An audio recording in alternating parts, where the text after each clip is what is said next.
विधानसभा का मॉनसून सत्र चल रहा है और विधानसभा के इस मॉनसून सत्र के दौरान मेट्रोपॉलिटन सिटी को लेकर विधेयक पेश किया गया, जिस पर आज सदन में चर्चा की गई थी। मगर अब मैं आपको इससे आगे की खबर बताता हूं। दरअसल मेट्रोपॉलिटन है क्या? दरअसल विधानसभा में भोपाल और इंदौर मेट्रोपॉलिटन सिटी के विकास के लिए मध्य प्रदेश महानगर क्षेत्र नियोजन एवं विकास विधेयक 2025 पेश किया गया, जिस पर आज सदन में चर्चा की गई। अब इसमें मेट्रोपॉलिटन एरिया बनाने के लिए महानगर क्षेत्र और महानगर नियोजन समिति, मेट्रोपॉलिटन एरिया डेवलपमेंट अथॉरिटी, इसकी कार्यकारी समिति, महानगर विकास एवं विशेष योजना और एकीकृत महानगर परिवहन प्राधिकरण के गठन संबंधी प्रावधान किए गए। अब इसको लेकर अलग अलग प्रक्रियाओं का पालन किया जाएगा, यानी कुल मिलाकर महानगर बनाने की दिशा में अब काम हो रहा है। प्रक्रिया क्या होगी जरा वो जान लीजिए। अथॉरिटी प्रारूप प्लान तैयार करेगी।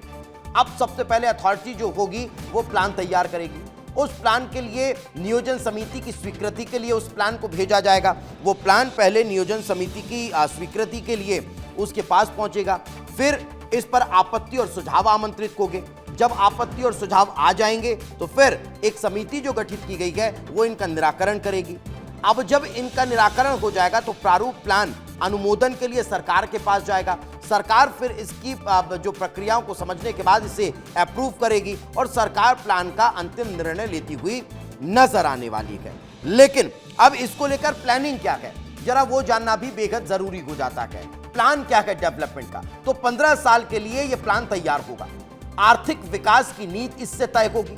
संसाधनों के सही उपयोग की रूपरेखा इससे बनती हुई नजर आएगी। यानी 15 साल में कैसे महानगर को डेवलप करना है उस दिशा में काम होगा। क्षेत्र की वसाहट, कृषि भूमि का प्लान तैयार होगा और साथ ही साथ उसमें विकास की दिशा में कदम उठता हुआ भी नजर आने वाला है। तो ये प्रावधान जो है वो इस मेट्रोपॉलिटन विधेयक के जरिए धरातल पर उतरता हुआ नजर आने वाला है।